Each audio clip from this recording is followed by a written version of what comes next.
Cineverb. Hello, welcome to Cineverm, a weekly podcast discussing films in and out of the cinema. My name is Anthony Renteria, And I'm David.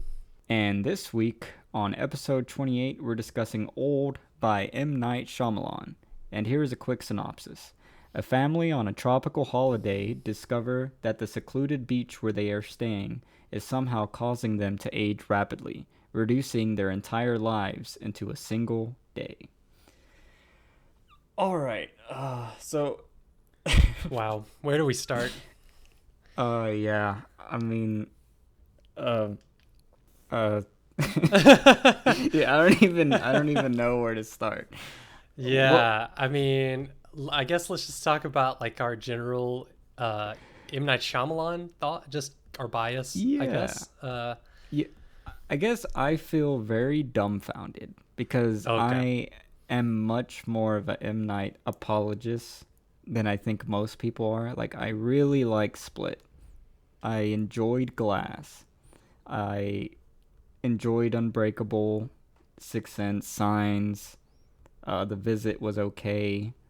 I need to rewatch The Village, but I feel like it probably wasn't as bad as I remember it being. But this is like stunningly bad. Like, this is like After Earth or worse. Yeah. Bad. Yeah. I mean, I don't think I've ever, like, this is The Room on a beach. Mm-hmm. Yeah, it reminded me of, oh wait, I think you mentioned last episode how you actually like the movie Devil that he made with the elevator people stuck yeah. in the elevator. No, this reminded me of that a lot for some reason. Just, oh God. And I was totally expecting it. Like, the dialogue is one of my favorite parts of the most M. Night Shyamalan movies because it's just so awkward. It's just so hilariously awkward. But yeah, there were some scenes in this that were basically like The Room as far as the dialogue. I mean, it was it was that bad. I cannot remember a film with worse dialogue than this movie. Like, it was, I could not believe this was real. Like, he literally, like, the synopsis that I just read is a better written film than what we watched. It's just such a shame that he continues to write his movies. I really don't understand that. Like, he might be but see, then again, it's his directing. It's like he always makes the actors act weird, even when they're good actors. Yeah. And like, I feel like it takes a really good actor to kind of avoid sounding or seeming odd in an M. Night Shyamalan movie. And I feel like the only two people in this one that survived were the God, what's his name? Alex Wolff. Yeah. And then his sister character, the adult version, like, whatever. Those two actors were the only ones that I felt like actually did a decent job, like, with what they were given and weren't super awkward. And I guess the two main parents actors, they were kind of bad, actually. They were the worst. Yeah. Because, I mean, they had material, and I don't think it's the actor's fault, because, like, No. Alex Wolff and that young girl, I think that young girl is from what was the name of the movie? The Taika Waititi with the Nazi. Oh, yeah, Jojo's something Jojo Rabbit. Jojo Rabbit. Yeah, she's in that, right? I think so. Yeah, I never saw that movie, Well, anyway. but yeah. Yeah, both of them are, like, I think very, like, I really, really like Alex Wolff. He directed a film, like, wrote and directed and acted in a film that played at a film festival in Alabama. Cool. Yeah. And I don't know if it's released, but I mean, I gave that film like a 9 out of 10, and it was just an amazing little piece of, like, teenage adolescence. But his acting in that film just blew my mind, because I'm like, holy shit. Because normally he plays like this kind of weird, nerdy, like, insecure character or whatever, but in that film he was very confident and, like, reckless and stuff. But also in like Hereditary, he was really good. Yeah, that's the one that I think of him as like God. He was so good in that movie, and and you could tell because that's the only other thing I'd seen him in that here with this weird character. Like he was doing a good job with what the character was supposed to be. You know, he's the Hmm. teenage version of this. He has a 6-year-old mind, you know, of his Yeah, whatever or 9-year old. I don't know, but it was he was doing good. He was yeah, convincing in how silly of an idea that is.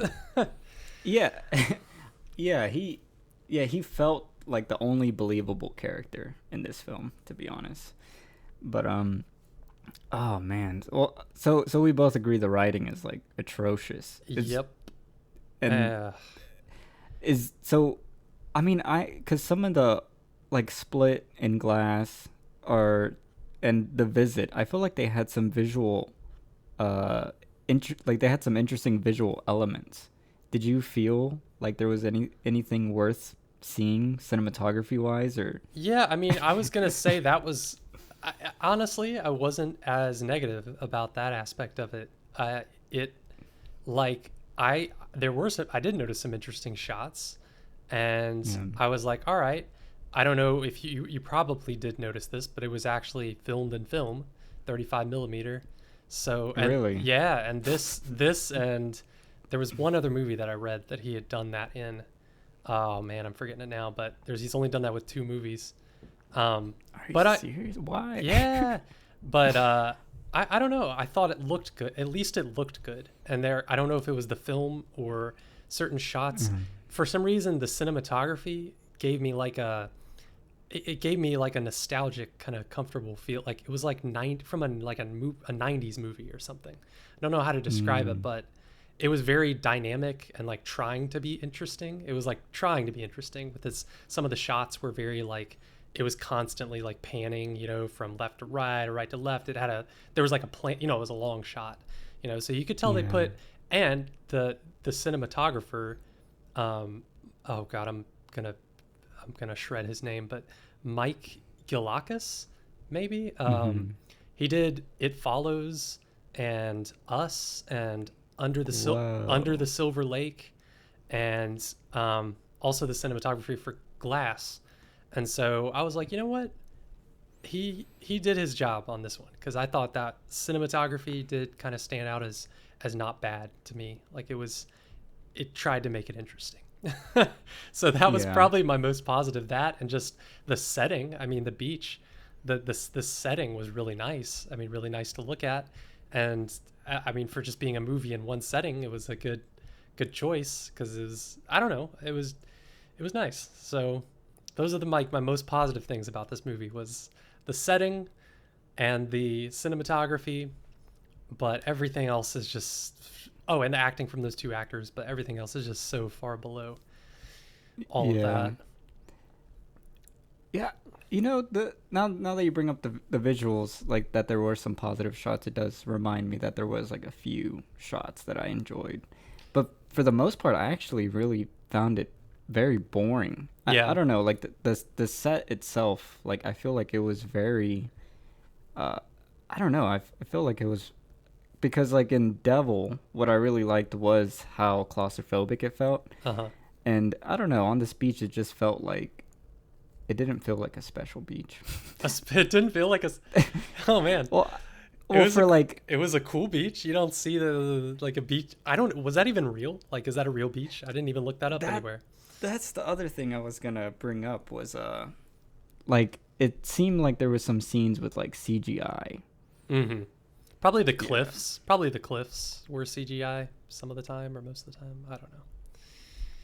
But I didn't think it looked horrible. I didn't even notice any Yeah. CGI honestly. I mean, besides the obvious death CGI. But did you notice the music at all? I didn't really notice the Oh, music. yeah. That I didn't notice it. It was like completely forgettable. Like I'm just trying to think back on any other aspect of That production of this film and was worth mentioning. yeah, I guess one thing that is worth mentioning that I thought was that could have been a little better since like, the entire hook of the film is them aging. I didn't find their makeup design doing much. No. Like Yeah. Good point. it was very confusing, and I guess it's a spoiler, but I mean I don't think it matters. But No. there's parents that age, and I was constantly like, wait, are they aging or not? Because I Yeah. could not visually tell anyone that was not a child in the beginning of the plot. I did not understand when they were aging. Yeah. I agree. It was not. It was barely anything. So yeah, that was a little. Oh, and just I mean, if we're talking about now, we're talking about sort of like their appearance and special, like the aging aspect of it. God, I feel like there was barely anything interesting as far as like the special effects of them aging and dying. Like there was nothing that interesting. I don't know. Like it Yeah. seems like that idea has so much potential for silly, interesting special effects, but there really was hardly anything. And so Yeah. I think that made the movie a lot more boring. Well, what would you give this movie out of 10? I think that's probably a more interesting conversation than the movie itself at this point. Uh, yeah, it's definitely below a 5. Once it gets below a 5 for me, it's kind of fuzzy what those numbers mean, but um, let's see. I want to say 4 or 3, but I'm Yeah. kind of split between the 3 and the 4. Uh, I don't know. What would you give it? Yeah, I'm looking at my rating system because I have like this Oh, you very in-depth. have it written out? Yeah. Yeah. So I think, all right, because I'm trying to think, was there a good like, and I usually try to like think about, like, especially when it's a film I don't like, I try to think like, as a writer, what would I do different, or like how would I fix this? Yeah. And this is probably like one of the first films we've talked about where I don't think there's anything you can do. Oh, Like, I interesting. normally have like a belief like every film could be a 10 out of 10 if, you know, tackled appropriately, but I don't know. Huh. I just don't think this idea has much to really, like, even with the typical twist or whatever that happens in this film, which all M. Night Shyamalan films have. I don't think there's really anything here of substance, even, and even the idea itself is cool, and there's like maybe one cool thing that happens in the film that made me laugh that I don't think was supposed to make me laugh, but so Oh, I had lots of those moments. really. Oh yeah. Oh my gosh. So yeah, I think I would give it a I think I would give it a 1 out of 10. Damn. No, a 2 out of 10. I'll give it a 2 out of 10 Damn. because this is what I have written for a 2 out of 10. This is a film where it was just all around bad. It's annoying and festers in its problems. There could have been maybe one single element that stood out that might be worth mentioning, but even thinking about that pisses you off because the problem ruins everything around it. So I think the problem is the writing, and the one single cool element would have to be the story or the concept, but it itself is written so badly that it ruins itself in my perspective. Hmm. I Yeah, I think maybe I would give it a 3. I'll lean towards the 3, but I just feel like it it does. I think it would have potential to be a much better movie, but it would have to Really? be a completely different type of director, completely different person. I think if you Yeah. gave this to like a really philosophical kind of director, I think there's a lot of things that you could have explored and made it a very thought-provoking movie. I'm trying to Yeah. think of like other movies that it reminds me of, like, or other directors that could have done it better. Who directed The Seventh Seal? Oh Mm. God, Ingmar Bergman. I don't know. Don't ask me why. This reminded me of that director, but I was thinking some kind of director like Ingmar Bergman could have taken this story if it was around in the 50s and could have made a really interesting black and white movie about this beach that speeds up time and aging, and could have explored just all the things that you would imagine that they might explore in a movie like this. Just the losing your faculties and aging and dying and seeing people die and seeing people born and just forgetting things and forgetting who you are and characters Yeah. interacting like that. It's like there could have been so much with that. So I feel like this movie had a ton of potential, but it would have had to be a completely different type of director and writer. Yeah. Do you think just the script itself being written by someone else would like That's where I wanted to talk to you about this. It's like, do you think that if M. Night Shyamalan just decided to do that, like give up the writing and just do directing, like, do yeah. you think it would actually improve it, or is it both? I feel like it's almost both aspects that he's not good at. The directing, he doesn't. He must be doing something weird or wrong in directing actors, because all of his movies, Oh yeah. no matter how good the actor is, it's just they act weird. All the actors act weird. And so it must be his directing. I don't know what it is. I wish I could see some behind, or maybe there is some, like behind the scenes footage of him directing. Like, what is his direction? Like, what is he telling these people? How many takes does he do? You know, like, I don't know. Yeah. Cause it's just weird that he has over the years had all these great actors, and Yeah. all of them act slightly autistic in his movies, Yeah. and not in a derogatory way towards autistic people. I just mean like just straight up, just like I wrote that down. I was like, are all the characters supposed to be autistic? Because that's how they're talking to each other, and it just doesn't make sense. I even Googled, like, is M. Night Shyamalan autistic? He's not. Oh. There's no evidence that he is, but the way he has actors speak to each other just comes across that way, and it's just so odd, and it's so weird Yeah. that with all the criticism over the years that he's gotten, I don't give him any excuse anymore, because he's made 10 movies or whatever. This is his 10th movie, I think, or how many? Yeah. um Maybe more, but I think 14. okay, 14. And it's like he has no excuse anymore, because he's seen all the criticism.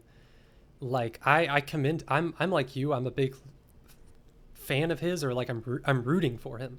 Like, I find him Yeah. kind of inspiring, because he is like, he's one of those people that he directs all his movies, he writes all his movies, you know, he's always been independent, and you know, and he writes original stories, and all that's great, and he takes risks, and he has his own style and he sticks to it, and like there's a lot of Yeah. commendable things about him. But I feel like, unfortunately, he just doesn't, like, he takes all this criticism, and apparently he takes it hard, because I saw an article where he talked about how he cried when he read the negative criticism about Glass when it came out, and so he's like sensitive to it, and he reads it, Really? I guess, but then he doesn't change anything. Like, he doesn't change anything because of it. Yeah. He doesn't want to try to get someone else to write the movie and he just direct it, or vice versa. But it's like, I think it's both that he's not good at. But then I ask myself, what is he good at? Because I do think he's good at something. I don't know. Like, I want to think of him as a good filmmaker for some reason, and I don't know why. He has interesting ideas and Yeah. an interesting style, but that's pretty much it. I don't know. I think his writing, I don't know, because I'm trying to think, like in Split and in Glass and even in Signs, like I don't remember the writing being bad. Is it just because like the vibe of those films somehow morphs his, because it's the like he wrote them, Yeah. and I don't understand how you can go from that level of quality, which is acceptable, to this being like absolutely atrocious. Like I don't I know how an actor says these lines without realizing, and then like performs it the way he wants it to be performed, and doesn't realize how campy it is or how obvious the lines are. Yeah, I don't get it either, because like you're saying, like I feel like I rewatched The Sixth Sense and Unbreakable and some of Signs, you know, in recent years, and those didn't seem that odd. Maybe some of Signs actually does. Some of Signs, when I rewatched it, like, it does come across as a little odd, but for some reason Unbreakable and The Sixth Sense don't come across that way. Don't know why. And then honestly, Glass didn't come across horribly that way. Sometimes it did. I remember cringing a little bit sometimes, but not a lot in Glass. Yeah. Yeah. Maybe it's just when it's campy, like when the story is like a superhero story and it's supposed to be kind of campy, it works. It just fits.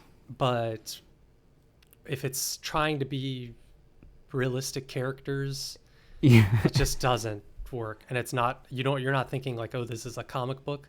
It just doesn't Yeah. work. All right, this is the last question for the review portion. Do you think that he actually thinks this story is emotional? Because, there's a lot of quote unquote emotional beats in this film, but do you actually like think in his mind, like he feels a lot, like, Oh yeah. I don't know. Yes, I do, because I just read today, like I was reading a couple of articles, a couple of quotes from him about how he felt like this movie made him think a lot about the COVID crisis and how we're all very isolated. I don't know, a couple things that he was like, and he said that writing this movie helped him work through some emotional things. I don't know. He said a couple of things like that. So yeah, I think he thinks that this movie was very emotional, and yeah, definitely. It just doesn't come across. That's just Yeah. Well, all right. That does it for our review portion of Old. If you don't want to be spoiled, because I don't know, pause the podcast now, and while you do that, don't forget to subscribe and leave a review or comment on what you thought about the film or our takes on it. You can also follow us on Facebook, Instagram, Twitter, YouTube, and you can email us at cineverm@yahoo.com. And for those jumping off now, our next episode should be The Green Knight, which is very exciting. Mm-hmm. All right, David, so we're going to spoil this thing now. Tell me one of the parts that made you laugh out loud. Oh I'm my wondering God. Let me read you all the lines that I wrote down that just made me Holy shit. laugh out loud. Okay. So first off, the little boy at the very beginning, the obnoxious little boy that I think M. Night has this character and stuff, because the kid in The Visit was like this, and like a little pretentious little boy, a character. Yeah. And he was just saying the most ridiculous things. But then also the other little boy that he met, there was an exchange that they had, where one's like, oh, the main little boy's like, oh, he just randomly tells, he's like, hi, my name's this, and this is my sister, blah, blah, blah. And he's like, what is he like? He's saying like, I solve 1,000 pieces puzzles, and that's pretty phenomenal for someone my age. What do you do? And the other kid's like, oh, I collect conch shells, and I've collected 42 conch shells, blah, blah, blah. And it's like, what in the world? That's where I wrote down, like, is every character in this supposed to be autistic? And then, and then the little kid walking around and just asking everyone, what are your names and what do you do for a living? Like, it's like, oh my God, what is the laziest exposition I could possibly think about? Just like excuse for exposition and introducing these characters is just having him walk around, ask them their names and what they do for a living. Is it lazy or is it genius? No, it's definitely awkward and lazy. I think that is so, like, now that you put it in that way, that is such a genius writing technique. Oh my God. Give me a break. It's like all you have to do is add a character to question every other character exactly what you want the story to be about, and then the audience will know exactly every character's motives based on the kid who's asking the questions. Whoa. Yeah. Okay, then next awkward line is when the mom is introducing the blonde, whatever, the blonde anorexic looking mom that has the little daughter, and she's talking to the waiter and just randomly is just talking about, oh, don't hunch, boys will get turned off. And it's like, oh my God, what? excuse me. When they walk on the beach and the mom character just says, wow, I just got chills. Do you remember that? Yeah. That was oof. Telling the audience what they should be feeling. It's no. The psychologist, right after we learn that she's a psychologist, you know, and she's immediately she's like psychoanalyzing the kids in front of them, like out loud. And then when something bad happens and someone's yelling at someone else, she's like, now, let's not shut down everyone's experience. It's Oh like, my god. what? Yeah. What now? And that doesn't even, like, none of these characters feel like real versions of what these characters would be. They just feel No. like M. Night versions of what he would be if he was. Holy fuck! I just had a realization. Oh, So yeah? like, you know how all these characters are like weird and they're the way they are just doesn't make sense. M. Night is like, if he were to write a film about a movie director, he would be the real life version of those characters. What? Yeah. So like, I like, like how that psychiatrist is like she acts like a psychiatrist, but it's like the dumbest version of what you would, Oh, yeah. like the most generic, obvious version of a psychiatrist. It's almost like he is directing this film as the most obvious generic director would direct this. Oh, And yeah. I'm wondering, like, what if that's his actual No. personality bleeding into all these other characters, and he's just fantasizing Oh, like yeah. Okay. different Yeah. careers for himself, and they're just variations of his own mind. Like when you think about The Room and like Tommy Wiseau or whatever, like every character sounds just like Tommy's character. Like there is no variation. They all have like the same like speech patterns. So I'm But wondering. riddle me this though. Why was when M. Night Shyamalan appears in this movie and his parts, he is one of the most natural actors in this movie. I don't know if you Yeah. noticed this or agree, but everything he said as his actor made sense that he would say it that way. It all seemed very natural, and I was like, what the heck? He's like one of the better actors in this movie. What is going on? Is that just because he doesn't Yeah. have to? He doesn't direct himself, and so he makes sense. He makes sense to himself, so he just comes across very natural and like a good actor when he's reading his lines. Very weird. I don't know. Maybe it's a power trip. Like, I need to make sure I am the best actor. Oh yeah, Like, I have, like how they always make those lists whenever a film comes out, and they're like, so and so stole the film. M. Night Shyamalan stole his own film. Yeah, I don't know. It's a little. Well, I remember his cameos in past movies were awkward. I don't know. I remember them always feeling awkward. Like he wasn't the best actor, but for some reason in this movie he has maybe the most lines of any of his cameos in his other movies. Yeah. And like, he's a full blown character. yeah, and they weren't bad for some reason. He seemed natural. Everything he said seemed normal and like he would say that, but didn't rub off on anybody else. So it's very weird. Yeah.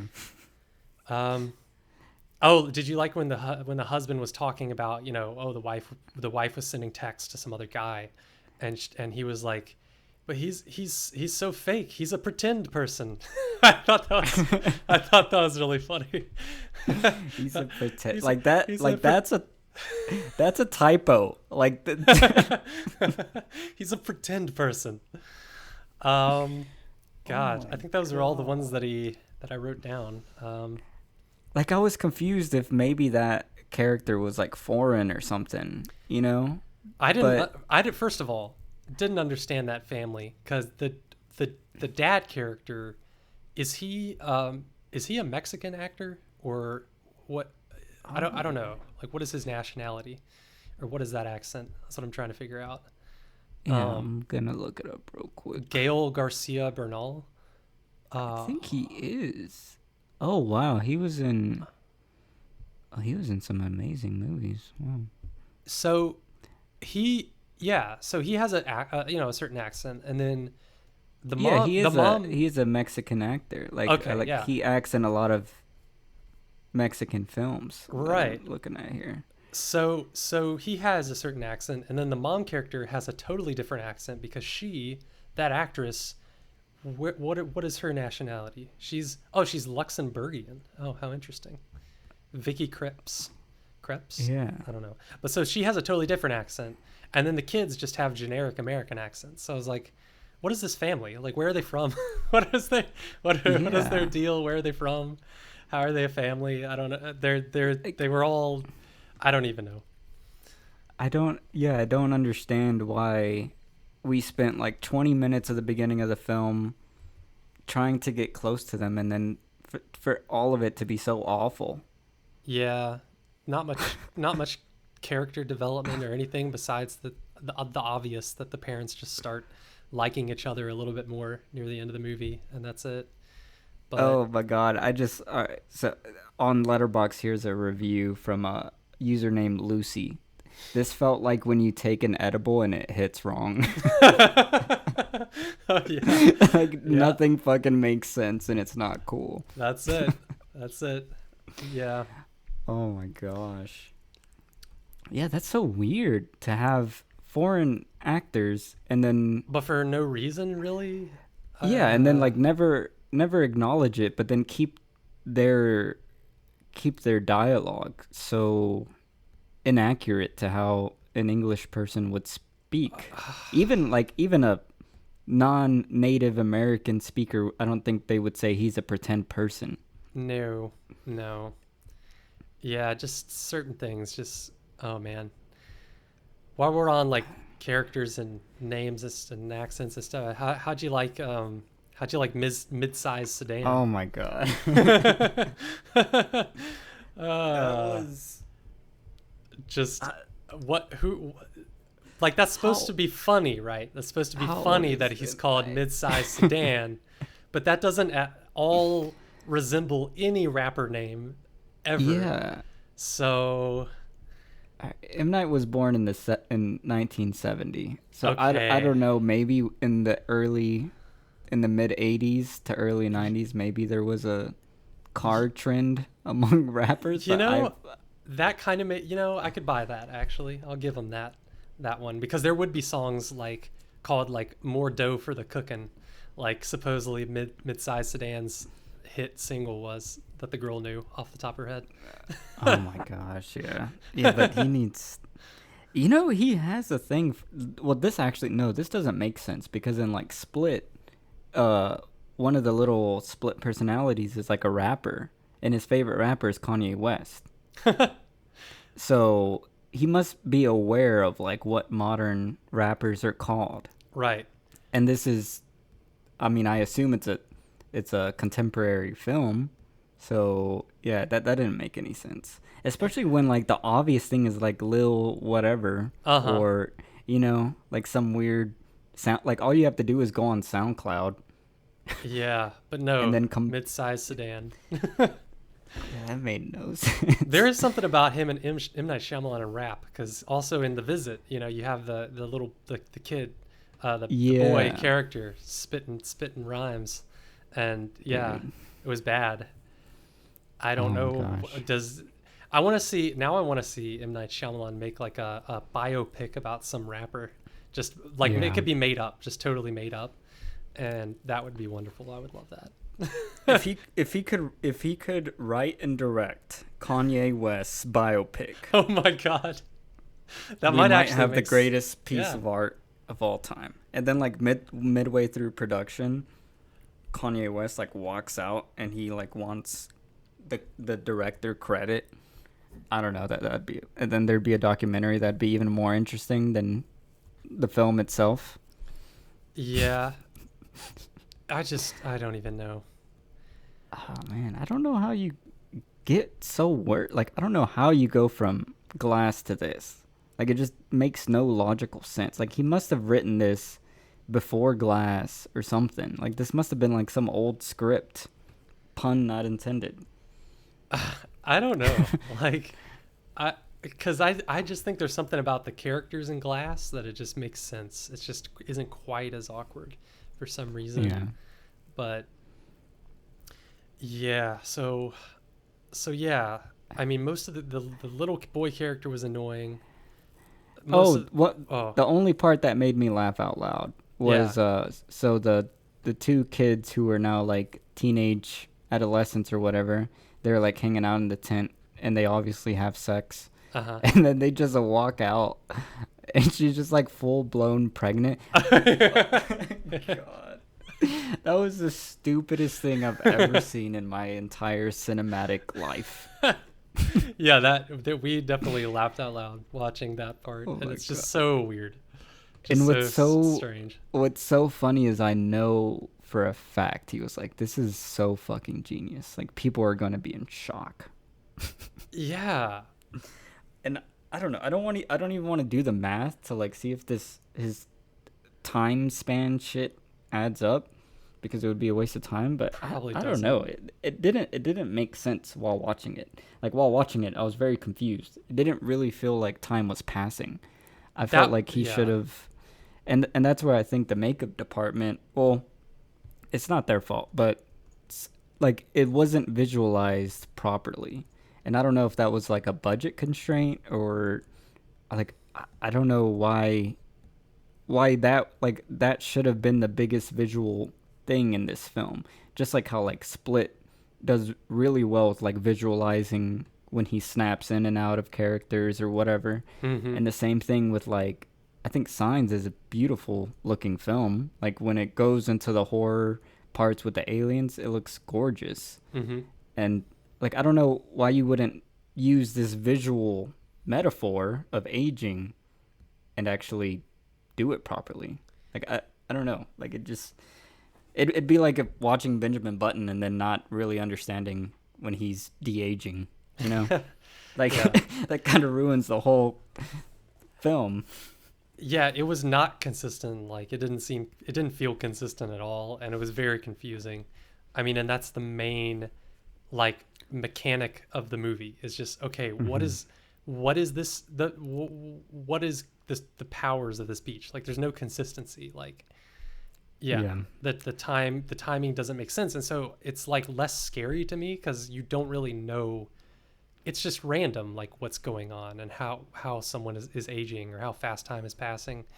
So Yeah, and it doesn't make sense because he did that in the film. There's like a lot of like when the racist doctor cuts a mid-sized sedan on yeah, the face, yeah, like it heals immediately. And then I was like, why aren't we seeing like maybe in close-ups? Like I feel like you could do this pretty easily with like CGI nowadays and just like start aging them like in certain yeah. shots. Like maybe they're talking to each other and like someone has like a long like says whatever emotional beat and then it cuts back and they suddenly Oh, have another micro wrinkle. Like I feel yes, like as a makeup and VFX artist, I feel like this would be a gold mine to work with because it's like yep. and with the like script supervisor because it'd be a continuity nightmare, but it would also be like a fascinating challenge. Like, all right, we have 120 minutes. Here's all the scenes and we need to start like you just would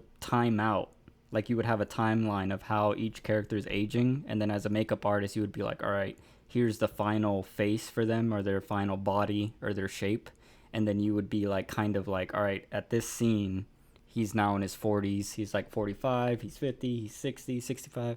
Like I don't know, I doubt Yes. they did that, but I think from my perspective that would be that'd be an interesting challenge, and it would have made the film like really like the editing would have then had more of an impact when you're cutting, and you would be kind of tripping out because I feel like trying to think of a movie, freaking God, what is that movie where the kid it's like filmed over 15 years or whatever, and the kid Boyhood? just ages.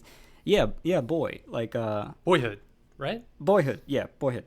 That like in that film when you're watching it you're kind of aware that it's reality, but it feels so like weird seeing him just become a young adult throughout the film. Like just seeing that passage of time and all the characters, it just feels like this weird natural. I don't know, just feels. I thought it felt awesome and it was like really cool and like pulled off well. And I just imagine you could have kind of done that in this film in 2 hours and seen all these characters immediately age.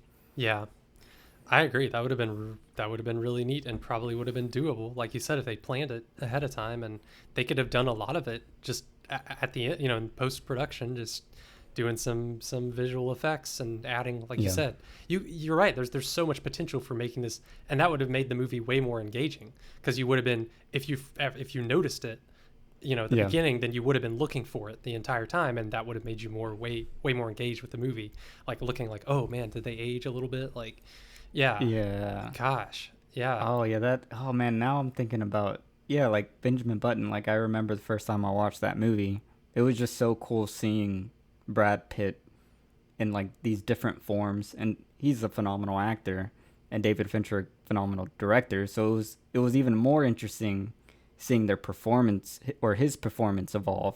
And I'm just thinking like you could have done the same thing with like the parents, like yep, them slowly start to walk differently or hunch, or and not the like obvious shit he does in here, but like something that's very artsy and like very like almost like a stage play, like where it's, I don't know. But yeah, now I'm thinking this could have been a 10 out of 10. yeah. I don't want to write it though. Like I just don't think there's, you would have to like have some more emotional character stuff. Like Yep. this is just, I don't know. It's I so don't. stereotypical with, oh my God, they're going through a divorce, and oh, on top of that, she has cancer, and it's just like, Yeah. oh my God. Oh man, now you got me, because that's that idea combined with what I already was thinking, like, okay, with a better director, better writing, like Yeah. if you combined that and really got into the emotional philosophy, all the stuff this could have unlocked, plus Yeah. that really engaging visual effects, this Mhm. yeah, this movie did Mhm. have a lot of potential. Yeah. And It would just be. take the twist out of it, just have it be unexplainable. This beach is Yeah. just one of those unexplainable phenomenons. It's just supposed to be a metaphor for life. I mean, don't try to add a whole twist to it that obviously he was going to add, but Yeah. dang. Well, speaking of that, I have a couple questions. So, let me get into the more abstract thing that's not really with this film, but just in general with films that deal with this like surreal or magical or unexplainable thing, right? Do you think, like, I'm trying to think of a film that doesn't explain why certain unexplainable things happen, and I feel like all films always have feel the need to like explain them. And me, like I'm thinking like I feel like some of these films would be better if they just didn't explain it, like you just said. Do you think that's just like a fear of writers, or like maybe the studio producers, or I don't know? I guess because then people would find plot holes or some shit. I don't know. Well, but if you don't explain it, then it's hard to come up with care plot about holes. I don't know. If it's the just not plot explained, holes. the more you explain, it seems like the easier it is to come up with plot holes, because that's how, the more complex you make it, it's like Yeah. the harder it is to see everything. I don't know. I'm trying to think of any other movies like that just don't explain what's going on. Like Maybe I'll it think of just some later, ends but- when it ends. Cause I'm thinking a lot about like horror films. Like there's always that 30-minute mid chunk of a film, and they like the characters begins to investigate whatever thing. Like, oh my god, there's been 25 killings in the last 6 months, and this man died 25 years ago in a house fire. And it's like, oh, okay, so this guy died in a house fire, and now he's coming back to kill people. Like what? Like, do you think if you were to just slice that chunk out of the film, and then it's just, it's kind of like I feel like Mad Max, Fury Road. Like there is like plot and like backstory, but that film just is at like a blistering rate of it's just a chase. Like the whole film is just one long chase. And I'm Yeah. wondering like could this have worked where they just start aging, and then it's just like pure misery or fear or depression or sadness, and then they're just dying, and then everyone dies, and then it just ends, Oh, I'll give and you then you're one. like, what? The Shining. Like it doesn't. Oh yeah. It doesn't explain exactly what's going on. That's why there's still so many like theories that different people have about that movie, and what's exactly going on or what Stanley Kubrick meant by it or whatever. It's like, yeah, you don't have to explain exactly what Oh, supernatural phenomenon is going on with a place. You can just, and then if you're genius enough, like Stanley Kubrick, you just leave enough, like you're leaving little trails, little branches that could connect. Like I don't know how in depth he left that kind of stuff. Like I assumed a lot of it was intentional, but like yeah, like that film, like people still, there's always like theories and new ideas, or like, mm-hmm. oh, this is connected to that, but nothing is solid enough for everyone to agree, oh yeah, that is what happened or is happening, Yeah. or yeah. Yeah. But it doesn't feel cheap. Like he's just trying to avoid having something definite. It's just, if it Yeah. makes sense. You don't even think about it as you're watching the movie. And I feel like, Yeah. yeah, this movie, now that I'm thinking about The Shining, I'm thinking about the similarities between it and this movie. It's just like or what, I guess the good version of this movie, like, just it's a supernatural place that Yeah. causes, causes this shit to happen, but you don't have to explain exactly what it is. It's more Yeah. fun if just to have the different characters trying to figure it out and not really figuring it out, especially if it's like a metaphor. If you think of it as a metaphor for life, it's like Yeah. the It's beach. literally life. Yeah. Yeah, they had people trying to figure it out, and they all have different theories, but none of them are confirmed. So, and Yeah. you still age and die, so it's like, But Wow. do you want to talk about the twist? Like, Oh yeah, yeah, yeah. I thought it was stupid.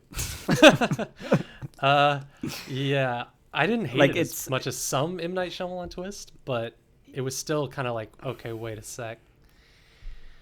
Are all of these scientists psychopaths that just don't care that they're just killing all these tons of people in the name of science, and just because they think that they're saving hundreds of millions or hundreds of thousands or millions of lives, that's worth it to kill these people? They're yeah. just all consequentialists. They're just like, yeah, whatever. We're just when gonna. it started to be revealed, I don't know why my brain was thinking this, or my mind, but I was thinking that they were trying to solve aging, and I was like, oh, they're trying to like Oh yeah, extend the lifespans, but it was just, I guess they were just testing rapidly diseases and stuff. But I don't which know. I feel like rats kind of do that already. yeah, that's what I think. Yeah, exactly. Like I don't think the gains would be as amazing as they're saying it would. Like I don't know scientifically. Like Also, I like couldn't they have had those same benefits or gains, but just pull the people out as soon as they discover whatever? Like, for instance, the lady that was having seizures, and the yeah. scientist at the end was like, well, yeah, she went like 8 hours without having a seizure, and that was like a record for her. That showed that the medicine that we gave her worked. Yeah. They could have just pulled her out after 8 hours somehow. Like, I don't know, just ended it. And they could You have know done it. Just send smaller groups to the beach. Don't send like a huge group of people. Just send Yeah. a couple, or just send one person at a time if Yeah. they're alone, if they're traveling alone. See, now that I'm thinking about how medicines and vaccines or whatever are created, I don't think time span is the biggest constraint for them. I think it's the amount of people you need to test. So like Right. let's say for example for the vaccine, I don't think it was a timeline that's really affecting them. You're I right. think it's getting the adverse effects in the variety of people, because you're talking about like a Yes. billion variables of people. And if you had this lady and like yeah, the medicine worked for her, but she's like one out of a billion, you know, percentage of variables that would make this medicine not work. Oh Cuz my God. That's so true. Oh, that makes it even dumber now that I think about it. Like, yes, like they wouldn't, obviously, like if they just tested it on one person and it seemed to have some positive effects, they wouldn't yeah. release it to millions of people. Oh my Yeah, God. cuz but yeah, so oh my god, that's so stupid. So stupid. Oh God. And also, like, it said that they were the 73rd experiment, so they'd only done this 73 times, and we can assume they Wow. were just testing completely different medicines every time on different people with different ailments. Like, doesn't make any sense. and apparently they'd already had all this success. Like, oh, we have all these medicines Yeah, I that have don't think saved you would have, hundreds of thousands of lives. It's like, oh, okay. which is very little in the grand scheme. Like I thought they were gonna say millions or something, Yeah. Well, I but mean, yeah, I it's don't. I was thinking like, okay, if this was, I mean, let's just like humor M Night Shyamalan, and just okay, let's just take all of his plot for granted and everything. Like, do you think that's worth it? If this was successful, and they could do that, and just kill a few tourists every once in a while, just to, to save hundreds of thousands of lives. I mean, I guess it depends on your philosophy, but your morality. But I mean, maybe that's he wanted us to think about that and to like consider, oh, maybe that would be a good thing, you know. But the way he did it, it doesn't even work.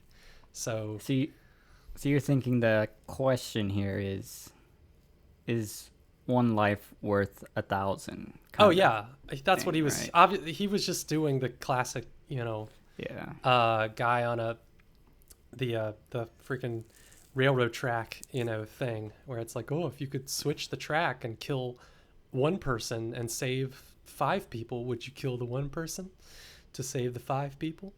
It's like Oh yeah. stuff like that. Those questions are so stupid though. Like I don't know when I would ever be in that situation. No, but they're supposed to be hypothetical. Yeah. They're just to gauge your morality. I But mean, I think no, because I mean, I think it should just be like it should just be open and transparent. Like, hey, there's this island, you'll die rapidly. So if you have let's say a disease or ailment that is what is the word? Like you're going to die within a couple years. yeah, terminal. Like, Yeah, you have a terminal illness.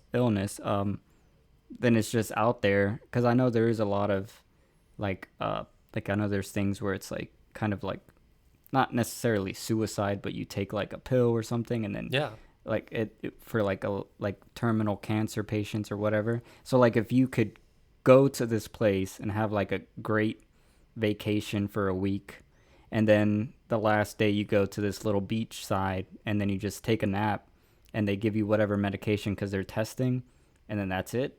I mean, I think that's a happy medium. Like use the resource but give people the option to opt in or not, and like give yeah, everyone the information. And I feel like you would have, especially they only had like what 74 people. I bet there's like at least 1,000 people in the world who would sign up for that. yeah. Like with the billions that exist. So You're probably right. Yep. especially if you could have your whole like family there, like it's like they pay out for your whole family to have that week vacation, so it's like a big going away party. I don't know. Now this sounds like a plot. Like now I'm feeling like holy shit. Like I kind of want to write this. Like Yeah, but someone is terminally ill and they're having this amazing last week with their family or whatever. Very emotional and like tragic. what would And be the then just being on. conflict of that I think. version? Well, I think the conflict is just like you're dying. Like just finale. Like you're having such a great time and it just sucks. And maybe the consequences, you don't want to go to the island, but it's like you have the terminal disease anyways. Like there is no cure for you right now. Like I'm thinking about I don't know if you watched it. Oh fuck, it's a Netflix movie. Okay. I forgot. It's not Paddington. Paddleton. Patterson? Wait, Paddington, isn't it? I know what you're talking about. Like the guy that's dying, or the guy that's going to Yeah. commit suicide, and his friend. And his friend. It's Paddleton. Paddleton? Yeah. Let me look it up. Have you seen that movie? Yeah, yeah, that is a good one. Okay. Yeah. So like it's like that. It's just people, and then if it's a family, you're kind of just. It's like you're just feeling what this family meant to this person, and it's just. Yeah, it's just dealing with the diagnosis. The challenge is the eventuality of death. Man, that fucking movie wrecked me. Like that movie Ooh, made me cry. yes. Oh my god. Like that Good. ending. Holy fuck. Yeah, that one scene where I was like, oh man, Now imagine. So this movie is literally what you could write, but with a nice vacation, and then the last 15 minutes of the film is someone just laying on a beach, breaking down in complete horror. You know, Yeah, just that's what I would write. Yeah. oh my god, you're right. People just Fuck. dealing with death. I mean, yeah. Oh God, so many good alternatives. Yeah. If M Night Shyamalan would just like talk to other people when Oh he's my writing god, dude. things instead of just writing it himself and then making it immediately. Like I don't. I wonder what his process is. Like, do you think he goes through a bunch of drafts, or I do you don't. think he I. reads his stuff out loud when he's writing it, or I don't know. He just writes That's it and then just that's it. I've never listened to an interview with him. And I remember listening to this interview a few years ago where it was some artist and he was saying the most interesting thing about talking to other artists is that you realize that how they speak is exactly how they create. Like the way they think out loud, how they form sentences, their speech pattern is literally exactly how they create art, and you can kind of tie them to each other. And when he first said it, I was like, "Oh, that's not true." And then I remember listening to like a conversation with like Christopher Nolan, and like literally he was talking about three things, and he was intercutting between them, and I Uh, was like, "What the fuck?"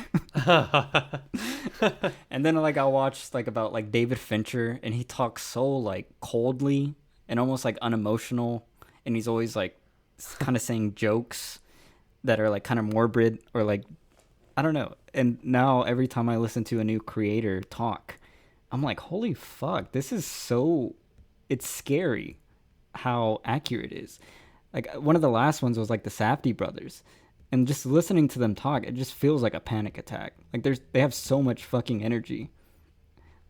yeah, it definitely comes across. But I haven't watched a lot of M Night interviews. Yeah, so I'm wondering if he talks very confusingly. And like maybe in his like when he talks it's like this grand geniusness. Yeah, I don't know. I just read like an article earlier where he was just like I was talking to college students, and he just sounded. I don't know if it was just the audience that he was talking to, but he's like, yeah, man, you just got to do it, bro. Like, just go out and do it, Oh bro, my bro. yeah. It's like, bro, we need to hear your voice. So I don't know. That might have just been. But I have not watched him talk in a while, so I don't That know. makes sense. Like he's a perpet. Oh my god, he's the kid at the end where he's like, does everyone feel like a kid when they grow up? So maybe he's still like a 12-year old. Yeah, he seems intelligent. That's what's so confusing about him. It's like from what I've read of him talking and stuff, like he seems intelligent and self-aware, and so I don't know. I just don't understand why he Yeah, hasn't improved over the years. That just doesn't make sense to me. He has had so much opportunity and so much potential for growth and like working with great actors, and like yeah. he could work with anybody that he wants to probably, and he can get What? any, like I read where he was talking about how easy it was, like basically every, and he realizes he's lucky too, like every script that he has written has been made into a movie, like every single one. Wow. None have ever been rejected, ever since The Sixth Sense, I guess. So I don't know, like, God, maybe he just is surrounded by yes people. I don't know, or maybe he just has that attitude where he's a little too overconfident in himself, and just any criticism he just kind of brushes it off, and it's like, whatever. They're just Yeah. haters. I gotta do me. Well, I think that's an interesting idea though. Like, what if like should a creator listen to criticism to change? Like, I don't think anyone can act like I don't think like if you were to criticize my piece, maybe I could change like rewrite it, but it would still feel inherently like me. So I'm wondering like even if you tried editing M Night Shyamalan and then he still has, final cut or final say, would it still just be what you wrote and then just reinterpreted back to his own style or his own vision, you know? Yeah. Yeah, I don't. Oh God, I don't even know. He's a mystery to me. What It's his what's style is so strong that that's why I was thinking like, all right, let's say he just decided or he was forced to not write his own stuff, but he directed it. It would it would probably still feel like a M Night Shyamalan movie, yeah. but it would the the things that made it the most awkward would be gone probably, which is like the dialogue Yeah.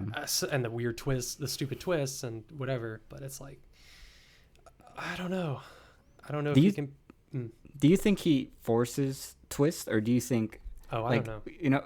I feel like his stories start with a twist. Like that's where the inception of his creativity begins, is like with Split was the split personalities, or the Sixth Sense was the uh everyone's dead or whatever. Like I feel like that, and like this, the inception was just an island that ages people, but Well, it was based on a graphic novel, supposedly. Like I don't know, some graphic novel. So he gave. wait, this? Yeah, this is based on a graphic novel, I think. But like loosely, like super loosely, I think. Oh, so there's no credit. Okay, 'cause I don't There, remember well, seeing. he does give. I think somewhere it gives they got writing credits, whatever the creator of it, but not Mhm. actual writing credits. Just like because this was like based on this. But I have not looked into the graphic novel a lot. But it's just I think from what I've read, it was just very loosely, like just the concept basically of people going to a beach and they age really rapidly. Like that's basically it. And then he wrote the story, from there. But I don't know. So yeah, I don't know. But I think even if he adapts things, he just needs to not write it. I would like to see that just as an experiment, and just see if it's really his directing that is just so weird and crappy that actors don't know what to do with with his direction. Yeah. And they just can't See, they can't overcome, even the best actors cannot overcome his weird aura that he just reverberates off of him on the set, that just makes them all speak oddly. Like it just doesn't make sense. See, I thought Devil was directed very well, and now I'm realizing that's the only film he didn't direct, but he wrote it. Oh, yeah. So So maybe it is. maybe he should his just fault. write, and then a director could, like, all right, pick and choose what No, worked. no. Because Devil had that was one that I was like, oh, this is okay. I think that's when I started realizing the patterns of the M Night Shyamalan dialogue, how Yeah. awkward, how so awkward and unnatural it is. Like so okay, if that's true about Devil, then no, he should definitely not write it at all, and maybe just try directing it. Or he just needs a co-writer. Like, he writes the first draft, and then, like, me and you come in and make it make sense. Yes, like speak the whole thing out loud to each other. Does it sound like something a normal human would say? No. All right, we got to reword this. let the actors ad lib or something. Like I don't know. Do you think I bet you he never lets actors ad lib or make up anything on their own. I bet you he's that kind of director.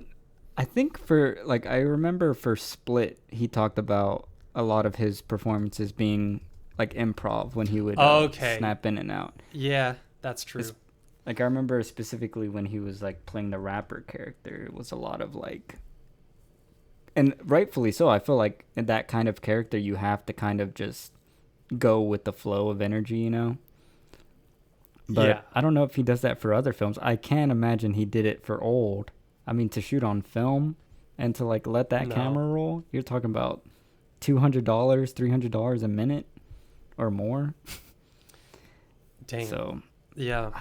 I don't understand why he filmed this in film out of all his I don't films. know. Yeah. I don't know. Don't know why. Yeah, he didn't explain his decision. He just said, "Oh, yeah, this is like Yeah. one of two movies that he's filmed and film." And I mean, do you think that this well, okay, maybe this isn't quite the time, but I was just thinking like ahead like do you think this movie is going to help his future? Like it seems like he's one of those people that he can't no movie's ever going to ruin him. Like people are just Yeah. going to keep seeing his movies. But supposedly this one has the lowest opening weekend of any of his movies since Lady in the Water. And Wow. Lady in the Water ended up being his lowest grossing movie of of any of his movies. So Yeah. it's not a good. But then is it just COVID? You know, that's the Yeah. reason that this one is so grossing so low. So Yeah, I think maybe it'll get a lot more money once it's released for rental and stuff. But I don't know. yeah. I think everyone's having like a COVID pass right now. Like it's not Yeah. your fault type Yep. thing. And then if it does well, then you're like a hero, you know, Yeah. like with A Quiet Place 2 and all that. But Yeah. I don't know. I think because like when he did The Last Airbender, it was 2010, and then 2013 he did After Earth. And I remember after those two stinkers, it was like, oh, he's done. And then it's curious that you bring that up because The Visit was like a $8 to $10 million film. I think probably the cheapest film he ever made, and it was like financed through the I think Blumhouse or whatever.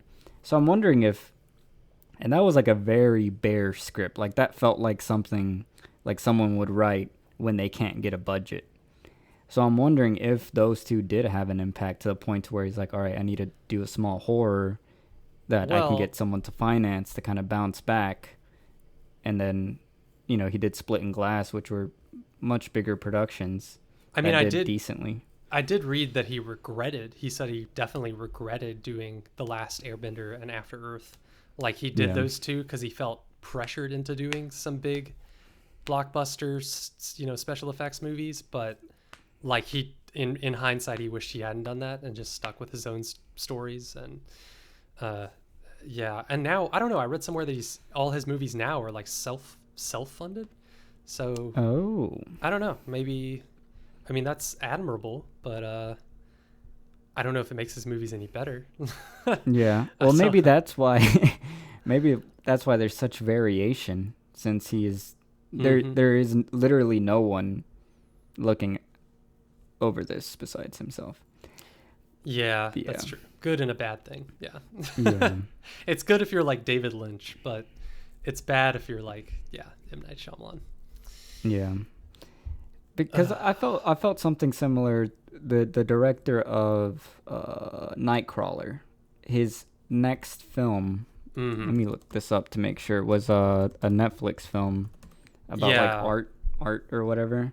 Reviewed on Cineverm. Yep. Yeah. I can't remember the name. Dan Gilroy, Velvet Buzzsaw.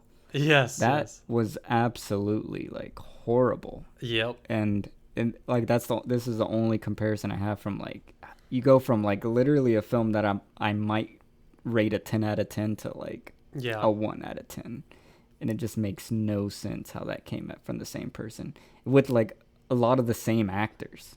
Yeah. It's mind-boggling. I mean, Yeah. I used to think with M. Night Shyamalan, I feel like I say his last name different every time, but like the reason that he was getting worse was because because of The Sixth Sense and Unbreakable and then Signs, sort of like he was such a huge success at the beginning. He just got arrogant and everyone was just praising him and that's all he heard, and so he just got too arrogant. But then it's like, come Yeah. on, it's been like 20 years. Like Hmm. he's gotten so many people pointed out like the flaws in his movies that he doesn't really have any excuse anymore. Besides that, I don't even know, honestly. Because it is sad. He is a sad case because he has like so much potential, and you can just Yeah. if you can imagine like really good movies that he could make. Certain movies of his make you think of, like Glass, for some reason, to me made me think, Yeah. oh my god, like he could make, like I would watch like an M. Night, like Marvel Cinematic Universe, you know, kind of like, Oh. which is what he was kind of trying to do, but it's like just I would keep watching these movies, like him Yeah. doing these like in this universe, you know, superheroes. Like Yeah. I think I would just keep watching them because something about that he does well. I don't know, but I don't even. All right. Let's see. Is there any other big things you wanted to? I mean, there's some stupid plot holes like that I was gonna point out. Like All right. Like where okay, I hate not using their character name, but I don't care enough to remember their character names. But the Asian guy, he goes out there. He's like, I'm gonna swim. I'm just gonna go swim, and he Yeah. dies. And then like a couple scenes later, his wife is gonna try. She's like, oh, I'm gonna go try blah blah. And she has noodles. She has like flotation noodles in her hand, like 4 of them. And I'm like, why the heck did your husband not take those? Think to take those the first time he Yeah. tries to escape the beach. Y'all were talking about how, oh no, we shouldn't do that because we're gonna people pass out. We pass out when we try to go beyond the border. And yet he still did it just because I guess he had to die somehow. And it's like, oh, come on. Like he didn't think to take a flotation device that he had. And then there's Yeah. just so much. Like the first guy, the sedan guy, the whatever his name is, sedan, Mid-size sedan. He's there so much longer than the rest of them, and yet he does not age. I don't I don't remember seeing any form of aging on him. No. And it made no sense, especially since he spent the night and then a whole day. Yep. Yeah, he should have. And unless he got there as like a 16-year-old cloud SoundCloud rapper or something, but Yeah. but then they No. purposely showed a scene at night where he looked exactly the same. Yep. And then so then they say that, oh, why isn't our hair and nails growing? It's because those are dead tissue, and that doesn't grow. But then the bones turn to dust, and that's dead. That's just Yeah. bones, and bodies decompose after they're dead. Doesn't make Yep. any sense. Yeah, and your hair would keep growing. Like hair grows as you age. I don't understand why that would be. Yeah, it why was that would be literally different. just because that would look hilarious and awkward, and they didn't want to do that, so they were trying to avoid that. And then I think obviously that would be cool. Because like your hair, I don't think it would it would grow to a certain length, and then that's they true. would like put it up in a bun or something, and then you wouldn't have to deal with it. Yeah, they could have done that. I don't, Yeah, that's true. Yeah, there's a lot of things like that where it's like oh my god. that didn't quite fly for me. Don't know what exactly was the beach is like. Was it just that the beach was like radioactive or something? What? Yeah, I think that's what one of the like diary entries said or something. Like it was Okay. the rock radiation. I don't know. Yeah, because they had a rock in the little lab facility. Yeah, so it's something in the rock. But then why? Yeah, it doesn't make any sense. They should have just made it magic, honestly. And then how the whole coral reef thing? Right. How does Why- coral stop what radiation? I don't. I think don't that's- know. I don't know. That seems so dumb. Yeah. And then like, why didn't they black out as they were entering the radiation zone? Yep. Exactly. Yeah. How does that work exactly? And Lots of then things like that. the coral reef thing, it was like they swam for like 2 minutes and then they were like on the other side of the ocean. Like they had swam thousands of feet. Because they could still see the beachfront or whatever, and they were like incredibly far away, but they only swam like 20 seconds. She got stuck, got her out, went up to the surface in a little hole, breathed, and then they like swam for 10 more seconds, and then they came out 1,000 feet away. Yeah. So that makes no sense. And then they would have, I don't know. Oh God. Also, the surgery they do on that lady. All right. First of all, when they started that surgery, to take out the tumor, like they didn't know about the healing power at that point. They had no reason to believe that she was going to heal. And yet all those people, including a doctor who was the stereotypical like doctor in a movie, like smart doctor, like, oh yes, I'm a board certified thoracic surgeon, or whatever. Yeah. Like even he was just like, yeah, I'm just going to cut open this lady with a pocket knife. Just no dirty. We're just going to stick all our dirty hands in her wound and cut out this tumor. And she doesn't, she doesn't bleed at all. And it's Yeah, like, that doesn't. but that's before they knew that this beach healed them. They were gonna do that to her. And it's Oh like, no, that oh that my that god, was after. really? Are you sure? Yeah, because Because he cut Mitsai Sedan in the face. Like he had slashed at him. that was after that. No, that was before. Oh, okay, okay. Yeah. If that was Yeah, it was before, before. then okay, that sort of But makes sense. They acted surprised though when she healed up. I don't know, yeah, well, I because guess they cut her thought it open was- and then Yeah. it healed up and they were all like, whoa, whoa, whoa. Yeah, that's And they're true. like, oh, we gotta put our hands in there to hold it open. I don't know. Yeah, that is. And then like yeah, it doesn't make sense because someone was supposed to bring alcohol to like disinfect. So if all their hands are inside of her, Oof. she would have gotten an infection. Yep. And then that infection would have just immediately killed her, like the tetanus, or whatever that's called. Yeah. The From tetanus infection. from the rusty blade that she Yeah. did with yeah, exactly. So, If that killed him, that would have for sure killed her. To get a bunch of dirty hands inside your wound, and then it seals up, so it's all trapped in there, and time is going by fast. So, yeah.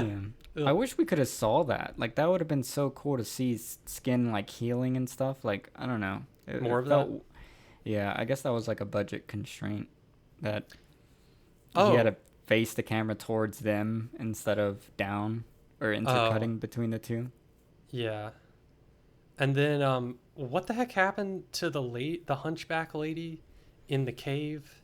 Like, Oh. what exactly was happening to her? Because she just basically just turned into a monster, and it was really funny because those two characters were basically reacting to her as if she was a monster, and it's like Yeah. they wouldn't be reacting like that. Like they know she's just a person that And they it saw makes- before earlier. Like, wouldn't they be trying to help her or something? Or if you knew her because she had like an iron or calcium deficiency or whatever, why would you be afraid of her if her bones are so brittle? Yeah. Why And were then, they like, afraid of her?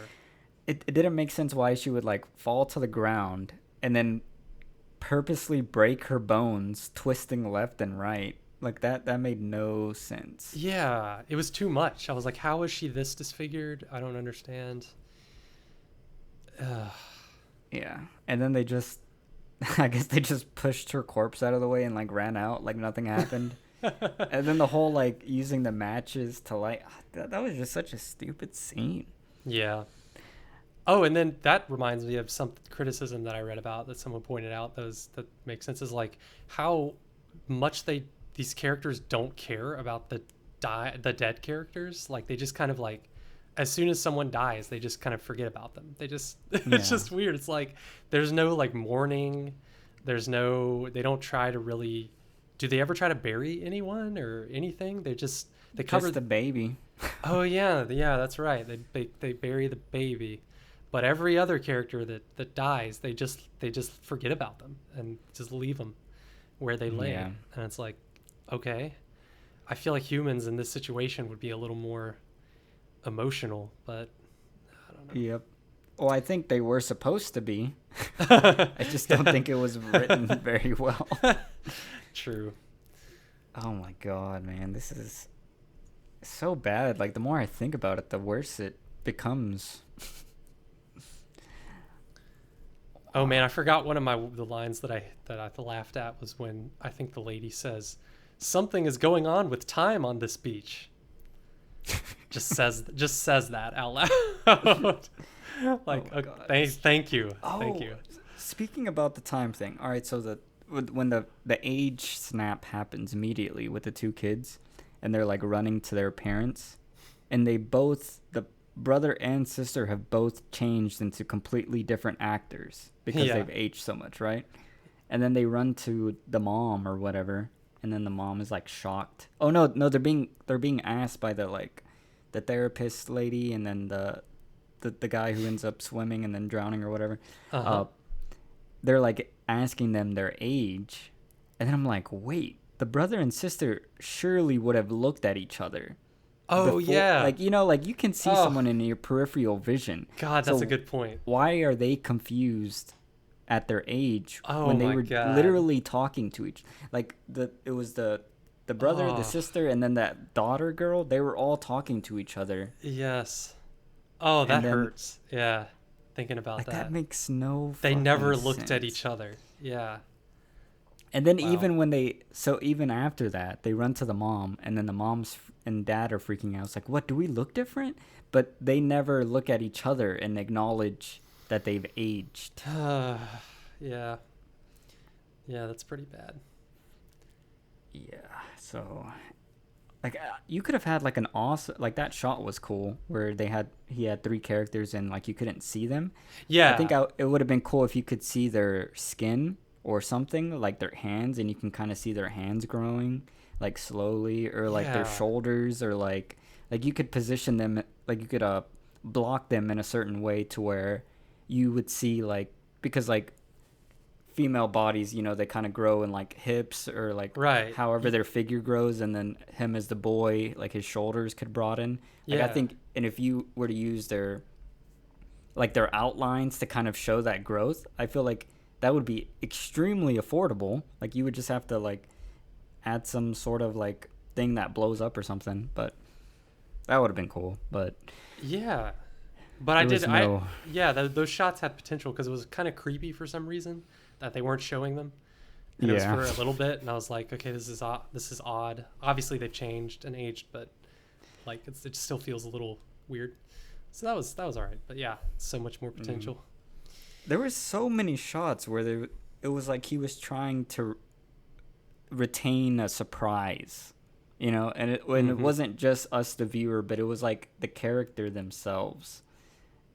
And I don't understand why that was, especially for like the father. He was like going blind basically, or losing his vision. Like Yeah.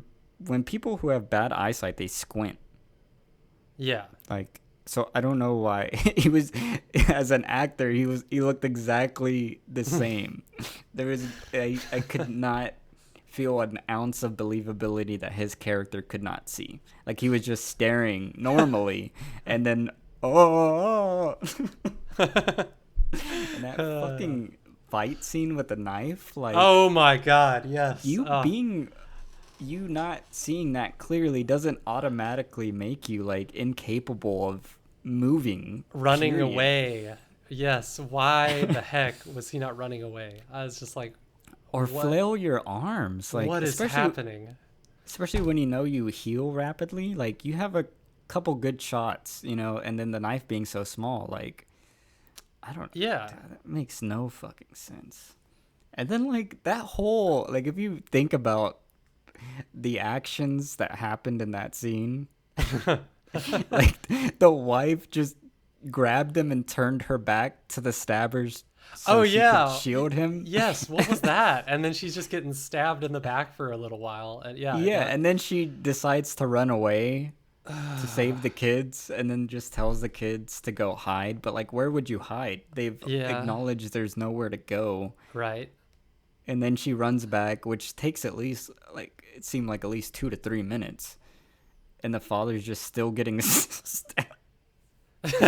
Like, if you were to like actually see the reality, like time wise, Zoomed out, yeah. yeah, it would just be the stupidest looking. Like, is that guy stabbing that other guy? Like, why is he not doing Just for anything? 5 minutes, yeah.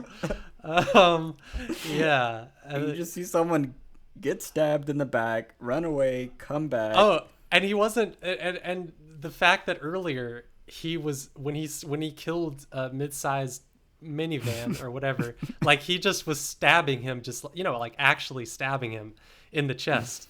Like he tackled him and just started stabbing him in the chest. And of course, with our main character, he was just slashing at him for some reason, just slashing over and over again, not Well, actually stabbing him. that's because the doctor was racist. Well, and then also the dementia. What I mean, that was didn't they say dementia for him? Like that's what that was happening to him. He was getting dementia, or The was it? doctor had Yeah, the dementia? doctor. Yeah. Oh, Did I infer that, or did they say it at I some point? I don't remember. I know after the twist reveal or whatever, they were saying that we should really stop having mental illness patients with the Mm-hmm. whatever. So I Yeah. assume he had some sort of illness, but I don't remember them saying dementia. But it Yeah. makes sense. Yeah, that makes sense because he kept talking about a film with Jack Nicholson and Marlon Yeah. Brando. That was really cheesy. Him Is, repeating. wait, Yeah. is that an actual film? What film is that? Yeah, it was. I saw. I don't know. Somewhere I read what that was. Oh, But yeah. so I I guess just yeah, he's a I, racist with dementia. right. I would have just Uh, automatically killed him, like as a group, what? like like killed the doctor because like there's no use for him. Yeah, he can't. He doesn't help them at all. So Yeah, and then like he's obviously like one racist, two violent, three automatically judging everyone. Like let's say you're in this island scenario, you want to automatically eliminate the irrational people. Like if I've learned anything from like survival films, mm, everyone who's logical need to band together and just kill all the illogical people. Like that just makes the most sense. Like it's going to happen eventually. Sooner or later, they're gonna snap and go fucking crazy. So like, just yeah. fucking end it now and like not make it a big deal. Like, Were we supposed to feel sorry for the doctor character, sort of, because he was He's- getting dementia? no. No. I I don't know. mean that sucks. But him as a person was Right. shitty. Like he was just Yeah. super obvious and like blatantly racist. Yeah. I don't know. I mean, I would say that was bad writing, but having worked at like the post office, it Uh, makes a lot of sense. Like that character is there's a reality to that, unfortunately. Yeah. Yeah. But God. yeah, I don't know. I mean, would you do that? Would you like if you were on an island? Just kill it? No. Try to restrain them, maybe. Like, well, they did kind of. They did sort of just leave him off by himself for a while, Yeah. but they didn't make sure that he didn't have a knife. So I don't know. Yeah. They weren't I don't acting know. very. I mean, none of them were acting very. Yeah, I guess rationally. restraining would make the most sense. But then that They didn't would really have also anything to restrain him with. I don't know. yeah, that's true. I don't know. This just made me really want to watch Lost because I feel like Uh, I don't know. I was just thinking like, damn, Lost did very well with people confused on a beach. Like that seems like a very hard thing to write, I guess. Like people Yeah. confused on a beach and something's happening and no one understands. Uh-huh. But I never felt any sort of cringiness from Lost. Like all that shit made a lot of sense and was entertaining. Yeah, M. Night's not got it. He just doesn't have it. Yeah. All right. Was there any other big points you wanted to? God, I don't think so. I think I'm I- done, I- done thinking see- about old. Let's see. I see your notes here. Who is Oh. you say is she supposed to have a bad singing voice? Oh. Is that the daughter? Yeah. Yeah, because in the beginning I was like, oh God. And then like, the call back later, she's an adult. Oh, can't wait to hear you as an adult singing that Yeah. song. And then she sings it and I'm like, is this supposed to be like good singing? Because it's just kind of uncomfortable to me. So I don't know if that was supposed to be another emotional moment that didn't quite translate. Yeah. But yeah, that was silly. And then you have here that the scenes were transitioned or edited weird. Was there? At the beginning, like Oh, okay, I don't know, there was one like they're first coming to the place and it's like daytime, and they're in the restaurant area, I think, and then it just suddenly cuts to mid-sized sedan and and his girl on the beach, and it looks like it's like sunrise or sunset, and they're on the beach, and then it only shows them it's a really awkward introduction to them because it's only Yeah. like 20 seconds. It's a weird scene, and then suddenly it cuts back to the hotel and the family in the hotel room. I was just like, what is going on? Like, what? Well, I don't know. It's weirdly edited. The Yeah. rest of the movie, I didn't really notice it, but the beginning was awkward. Yeah. So I don't know. Oh, I gave the lady props, the psychologist lady. That was my other note. That I was like, hey, I haven't seen a seizure in a movie that was that not awkward. It's weird to say, but that was like one of the least awkward parts of the movie was her seizure, because I was like, hey, Yeah. that's an actually kind of like the way she was doing it. Yeah. That takes some skill, to It, like make a convincing looking seizure that's yeah. kind of scary, and you're like, oh god. Yeah, that scene actually had its intended effect. Like I felt very uncomfortable watching that because it was Yeah. just like a one shot of her just seizing up and dying. And as Yeah. someone who's seen dozens of seizures, Oh. it was pretty spot on, dude. Like Yeah. because it's very confusing and scary. It just doesn't make sense, and there's like nothing you can do about it. Like how the spouse reacts, like he's like in that scene when they're still in the hotel, Yeah. and that happens, and the spouse seems like super nonchalant about it. Like people who have significant others with seizures, they kind of like learn not to freak out because everyone automatically freaks the fuck out when they see someone having a seizure. Right. And then it's like best to kind of just eliminate any obstacles that may be in the way because there's really nothing you can Yeah. do immediately. Like you would probably hurt them more if you tried like restraining them or doing Yeah. whatever. So Yeah. that was actually probably the one authentic piece of this film. Right. That was actually Seizures are fucking horrifying, man. Jesus Christ. Now I- that's a horror film, dude. Like being in the perspective of someone having a seizure. Holy Oh fuck. god. Yeah. Oh yeah. My last note was like, what do you think M. Night Shyamalan's like message of this movie was? Because I feel like the characters briefly said it. Like, what's the moral of the story we're supposed to take away? Just like, life sucks, but like as long as you keep your childlike innocence and Yeah. you might as well have fun while you're dying. I mean, is Ye- that it? Is that it? Like, I guess so. I mean, that was kind of. I mean, I think it was so badly written. I didn't really feel like it had a message. But no. you bringing that up, I feel like it was probably that was the message of feeling like a kid, and keep doing what you want to do for fun. Like the fact that they took 5 minutes to build sandcastles. Like that moment of Yeah. like, where someone else would just be still trying to get out. And then also with the parents, I feel like it was them coming to terms with whatever. Like it took Mhm. them how many hours, but in reality it was like 30 years to finally realize that whatever breaking they had in their relationship was okay. Like they can still live on or whatever. Yeah. So I think and then like everyone had some sort of issue or like yeah, like relationship problems, and the parents were the only ones that technically resolved it. Like they were completely happy with each other towards the end, and they were happy to be on the beach with each other. So I Oh, guess that's also, it's like, like don't, it's like, I don't know.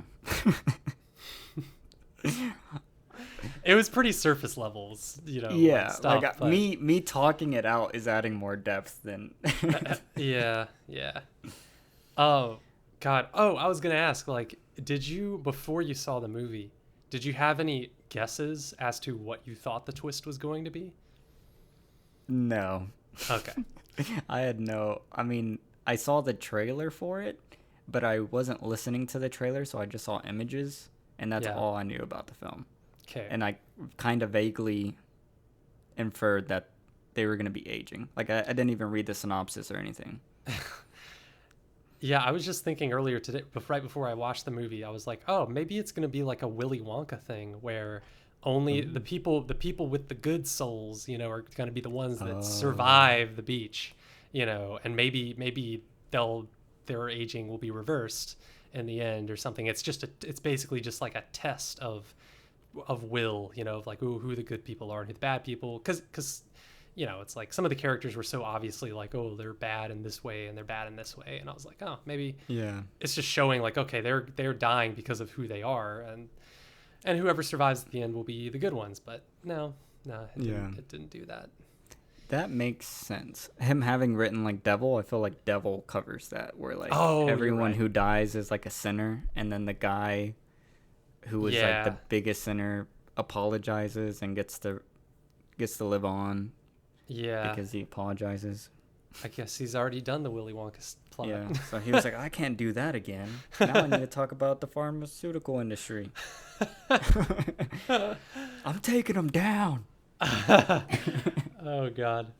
I will say that it was horrifying in the end, at least thinking about how like those characters just got 50 years of their life just stolen from them, you know? And it's Oh, like, man. oh man, imagine that. Like, you know, you just lost like 50 years. Like Dude. that would be scary. That would be depressing. What would you do? Like, what, I don't know. I think that's a more interesting film. Like, what do they do after that? Because they're still like what in their mind, 7-year-olds. Yeah. Yeah. So how does that work? Like, yeah. Oh. Yeah. Yeah, and they would have no credit history, like no work history. It's like, oh, you've been unemployed for 30 years.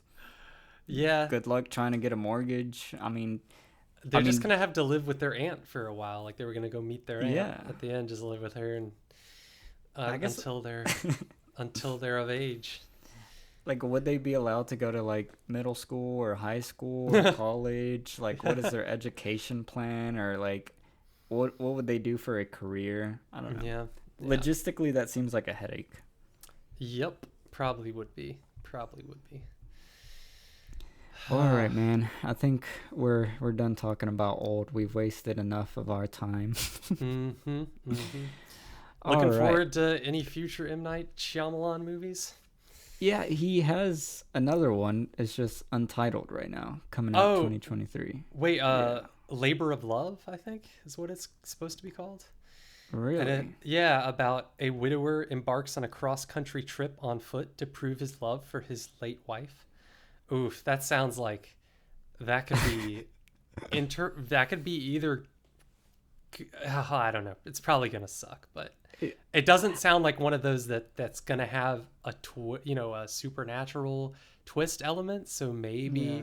it's gonna be like his. It's gonna be his the Straight Story, like David Lynch's one movie that's just kind of very normal. Yeah. But it's a pretty good movie. But I don't even know. Maybe he's gonna try to do a Oh, street he'll do something. movie. Oh, he'll do something. I sure. don't think, because he hasn't made a film without some sort of. No, I don't think so. He wrote- Supernatural. He wrote Stuart Little. Yeah, I saw that earlier What the today. hell? Uh-huh. Okay, interesting. Strange.